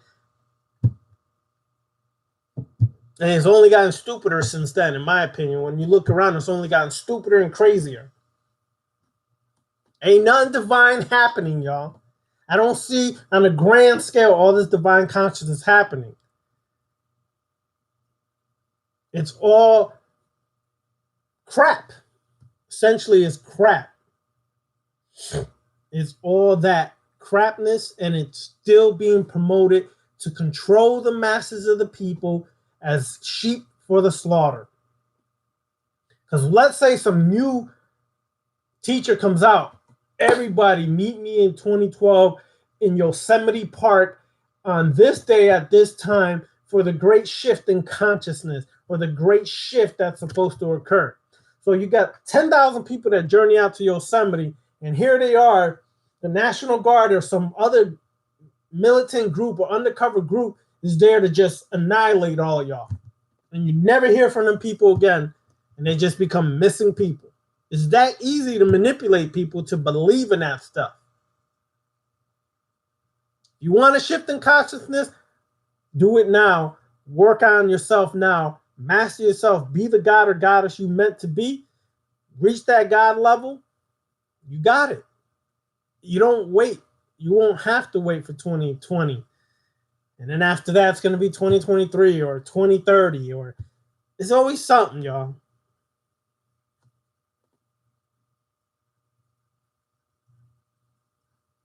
Yes, they do. Jehovah's Witness has been predicting the end of the world since forever.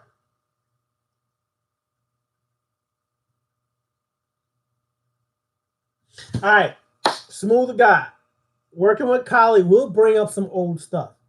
What you want to do is jot down in your journal or grimoire or your working journal what's coming up. Make a list. Then what you want to do is confront it. Let's say it's an attention issue. You're finding that some events occurred in your life because of attention. What you're going to have to do is focus on confronting that part of yourself. Why is it that, whatever, I feel that I need attention? And where did it come from? The two major questions you ask is, why do I feel I need attention? And where did it come from? In your meditations, you will see, if you meditate, go into introspective meditation, you will see where the first origin of that attention seeking began. I'm just using that as an example. I'm not saying that's what it is. You will see that's where the first origin began. Now you have a working point, a black dot, to create a line, to create a wall, to create a square. In the square, you've now put that issue into the square so you can deal with it. In other words, you boxed it off as a part of a focal point that you need to deal with. Now you have to create rituals that, for example, Kali ritual that I sent out to some people, you focus on that ritual, and in that ritual, you take the form of Kali as a destroyer so you can destroy the obstacles and blockages that are preventing you from tapping into that attention issue.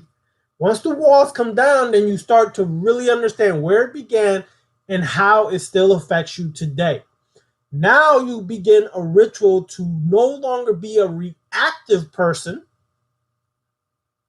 but ritual to be a proactive person, meaning you're before that cause and effect. You're before the reaction. Now, normally you used to react to something. Now you no longer react because you've gained control over it. So those are some steps to take, but it first comes from once you identify and pinpoint these issues, as you stated, they come up in your ritual, these old things, write them down and jot them down, and then focus and confront each one individually. And don't just do one at a time and one ritual, it's over.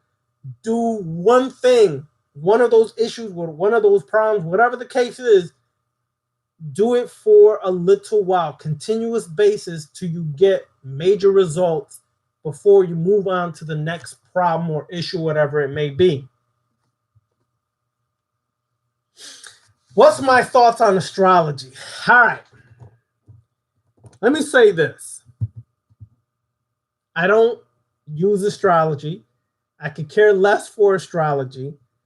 To me, whenever people accept the fact that a planet has some control, some luminary body has some control or effect over your personality, is another system of control. Yes, planets do send energy, luminary bodies do send energy here. But on the left-hand path, we understand in control of ourselves, and no planet, no external source can affect me unless I let it. The belief of your sun signs or moon signs don't have to be true unless you accept it and then let it be true. So essentially, to me, it's just another system for people to be governed by instead of taking control of their body. I'll give you an example. Every so often, you go on social media, and what happens?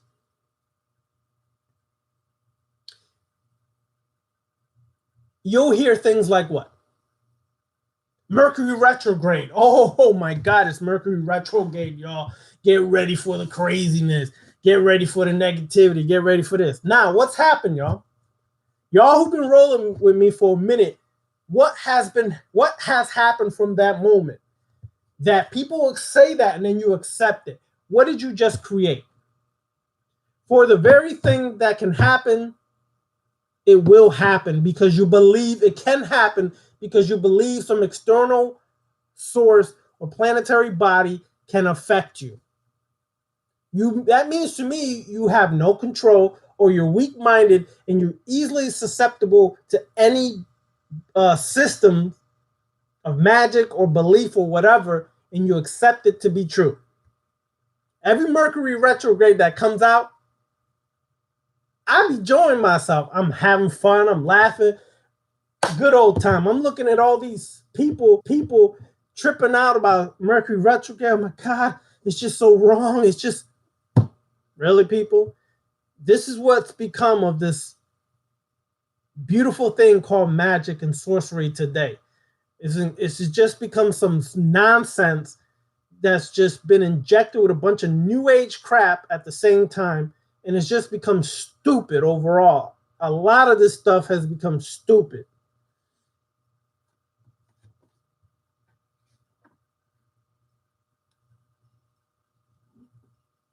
I hope that answers your question, Danny G. Demetrius Clark says, what is your opinion on the undead gods? I remember them being mentioned by TOV. What is that supposed to be? The undead gods sometimes are associated with H.P. Lovecraft and the old gods and the old ones and things of that nature. Also, the undead gods are considered the vampire spirits that passed on, and you connect and tap into them doing some spirit work or necromancy or things of that nature. So it runs parallel. Sometimes they connected to H.P. Lovecraft and the undead, and the old gods, and sometimes the undead gods are those vampire spirits that have passed on, who at one time had a profound effect on this vampire community. So that's where it can connect to. Again, I really don't care about an undead god, old gods, and none of that stuff. I'm the only God that is in my life. Some of you brothers and sisters are gods in your life. I respect you and acknowledge you as a God, but in no way, shape, form, or fashion are we going to bow down and worship each other. That's how I roll. That's how I be. And I'm just not into this whole God worship thing. It's not for me. I never, listen, when I was in Islam, I just wasn't into the Allah thing. And it was bullshit. When I was trying to do my salat, I'd never felt it all those years. It just wasn't feeling it. When I was a Christian, growing up with my moms, and I was a Seventh-day Adventist, which is even whacker, I couldn't stand it.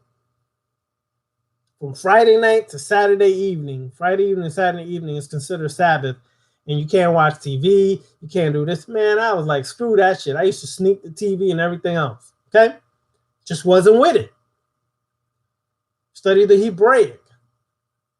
I just couldn't get with the philosophies, the teachings. It just, to me, ever since I was young, I just could not accept someone or something outside of myself having some control over my life. Couldn't do it.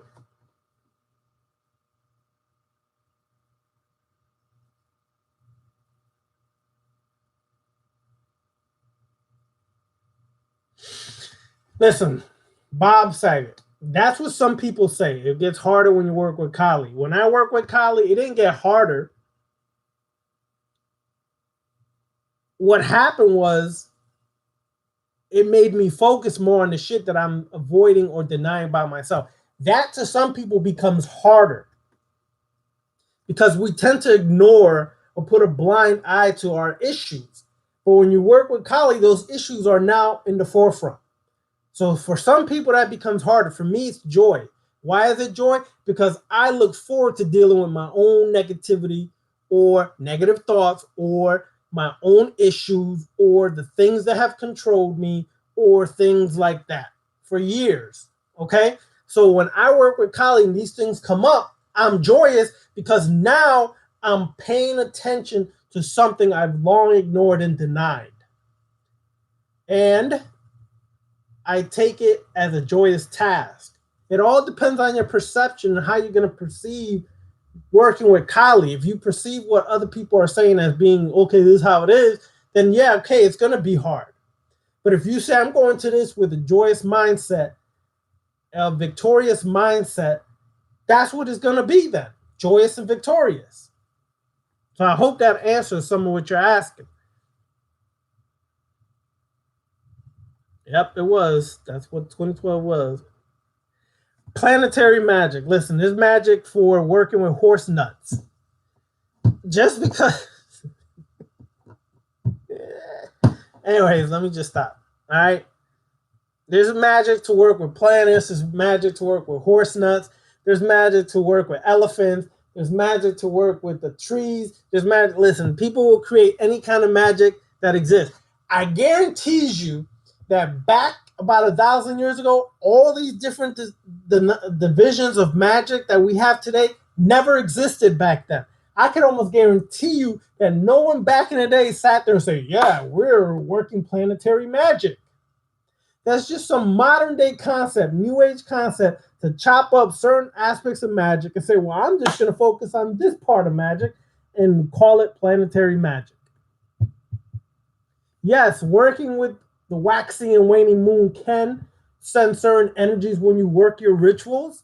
It can have some effect on the power you feel through your rituals. But if you're really working this as a god on the left-hand path, you don't need to work a ritual on any specific day or time. You can work it at any time and still get the same results.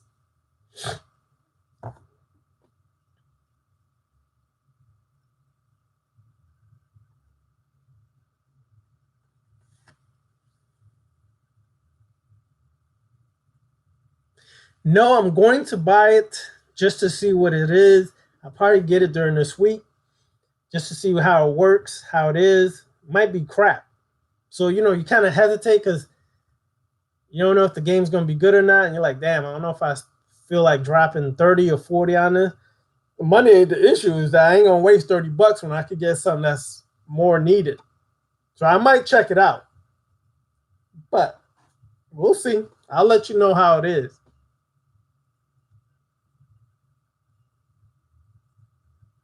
La Morena del Fuego. Y yo también, para muchos años, estaba en Islam, pero más Sufi Islam. So, when I was in Islam, I was an Ansarullah. Yeah, that's how I started. The Ansarullah. Aiders of Allah. Duma, no. Tell him, Duma. We had all white jalabiyas with the kufi, the emma. We had our oils and incense. We was on it.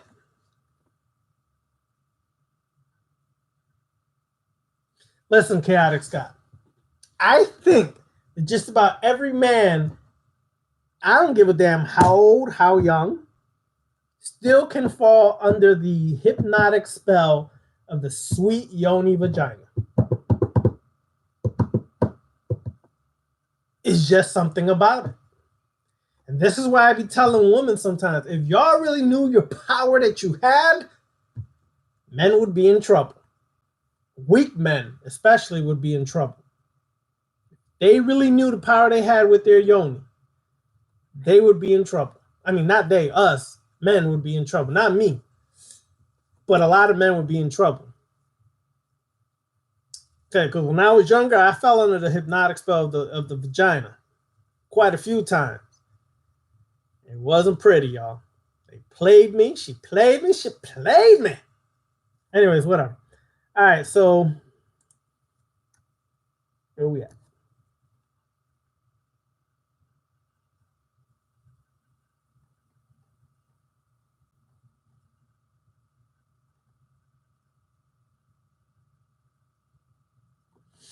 Yeah, but here it is, Mudagar. I don't say peace because I'm saying peace like I accept this peace to be true.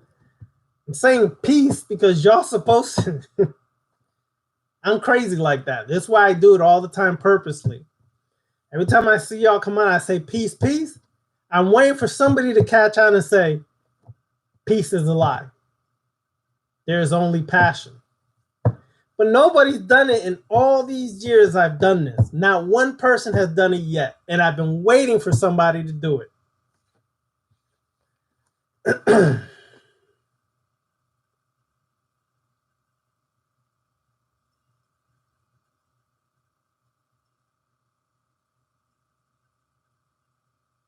Yes, Demetrius Clark, they can listen. A lot of orders will feed off this energy and send it to the undead gods.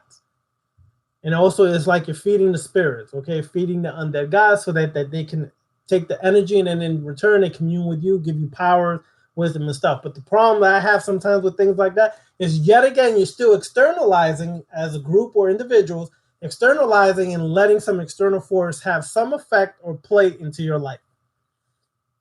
So yeah, there is other orders that work that and do that, but that's why I don't do it.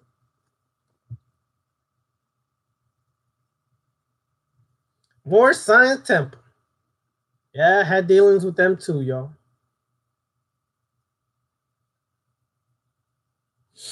All right, so let's wrap this up because I went longer than I thought.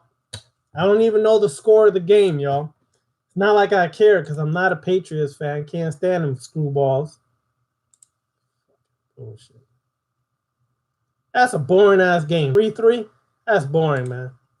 Totally boring. That was supposed to be a shootout. This game is boring, y'all. I just looked it up. Boring. Boring. Goddamn boring. People wasting their time watching that crap. See, if my Giants were in there. Nice time. Yeah, I know. It's going to be a minute before Giants do anything. Oh, yes, Demetrius. That happens quite often in Palo. I'm seeing some some Paletos become straight slaves to the Naganga. Susie, I don't know if you got the email sent from the website. I don't know if go directly, but your product was sent out Friday. I had a delay here. Silly ass delay, but I had a delay and I sent out your products on Friday. So let me know if you got them. If not, email me when you do get them. All right? But I sent it out on Friday. Now, let me go back to Kiara Scott. You got to go back to the movie Friday. Go watch the movie Friday again. You got to work. Got to work. Anyway, go watch that part. That's what I be trying to say. Susie, it's okay.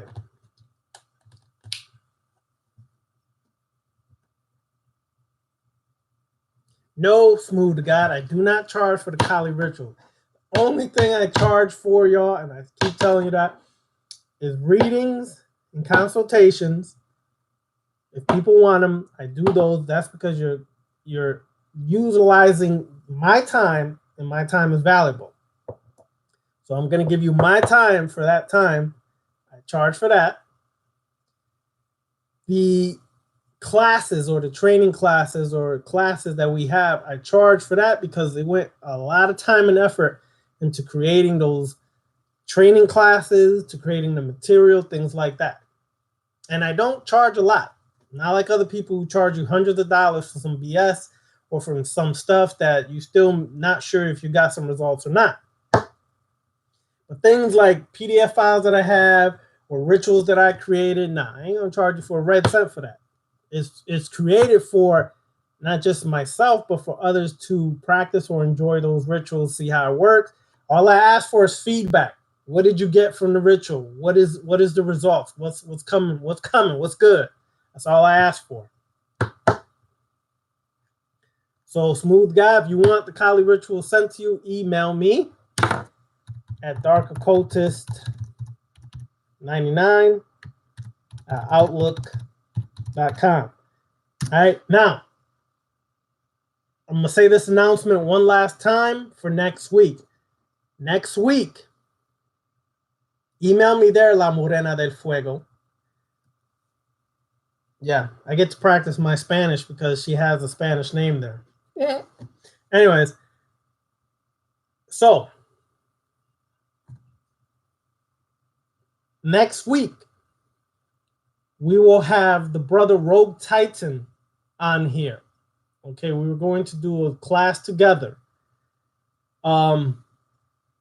It's either going to be in Google Hangouts, Zoom, and we're going to connect it here to YouTube. Okay, so look out for that. I'll send out a mass email. So if you're not on my email list and we're not able to utilize YouTube, email me today at that email address so I can include you on the email list and send out a mass email if we have to use Zoom or Google Hangouts for the next few classes.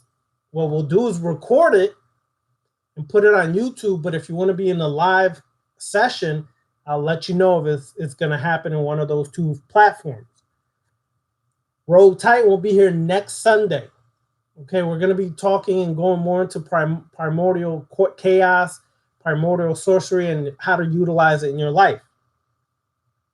The week after that, February 17th, Sunday, February 17th, my good sister, the Cosmic Serpent, is going to be on here. Okay?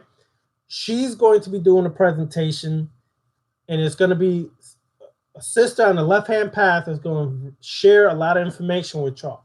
Support her and put the word out for all the females who are in the left-hand path or those who are straddling the fence and thinking about coming and walking the left-hand path. Put it out. At February 17th, we're going to have the sister Cosmic Serpent here. Okay? We're going to do a class together. She's mostly going to be doing the class. I will ask her some questions, but she's going to run the show. Okay? We're going to start putting more of the demonic feminine out in a lot of these videos.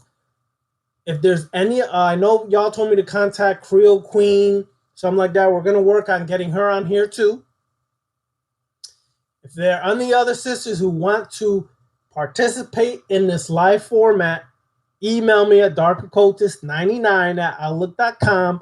Let them know Brother Ravana Noon is putting the sisters on YouTube Smooth or Google Hangouts, but we will record it and put it on a YouTube channel